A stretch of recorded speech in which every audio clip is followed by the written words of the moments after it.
बहती है प्रेम की गंगा तो बहने दो, बहती है प्रेम की गंगा तो बहने दो, क्यों करते हो देश में दंगा, रहने दो। लाल हरे रंगों में मत बांटो मुझे, मेरे छत पे तिरंगा रहने दो। भारत माता की।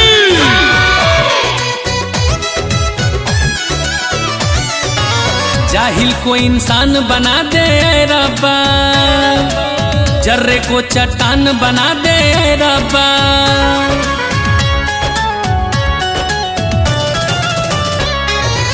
जाहिल को इंसान बना दे रब्बा, जर्रे को चट्टान बना दे रब्बा।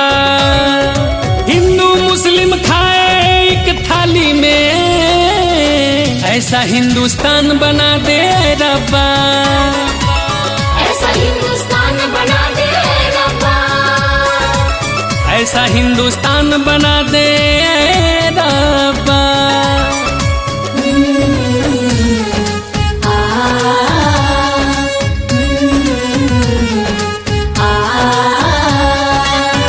ये मत पूछो कि हिंदू मुसलमान कौन है, ये मत पूछो कि हिंदू मुसलमान कौन है, पहले ये देखो कि इंसान कौन है। यूं मंदिर मस्जिद के झगड़ों में ना उलझो, घर घर पता लगाओ कि परेशान कौन है।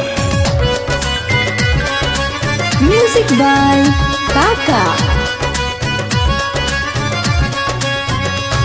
जब ईश्वर अल्लाह एक है, जब काशी काबा एक है, फिर क्यों हिंसा बढ़ रही है, आपस में मतभेद है। जब ईश्वर अल्लाह एक है, जब काशी काबा एक है, फिर क्यों हिंसा बढ़ रही है, आपस में मतभेद है। धर्मों का एक पहचान बना दे रब्बा, ऐसा हिंदुस्तान बना दे रब्बा, ऐसा हिंदुस्तान बना दे रब्बा, ऐसा हिंदुस्तान बना दे रब्बा। प्यार का जज्बा संभाल रखा है, प्यार का जज्बा संभाल रखा है, वतन की शान का हिस्सा संभाल रखा है। और तिरंगा दे के हाथों में यूं लगा मुझे कि माँ ने गोद में 50 संभाल रखा है।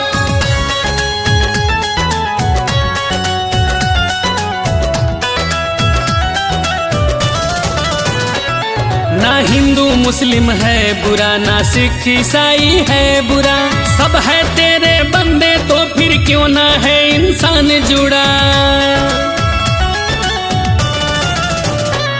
ना हिंदू मुस्लिम है बुरा, ना सिख ईसाई है बुरा, सब है तेरे बंदे तो फिर क्यों ना है इंसान जुड़ा।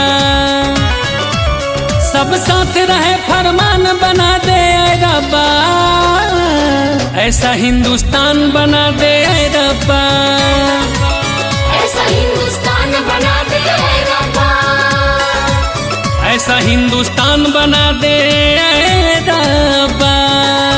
वंदे वंदे वंदे।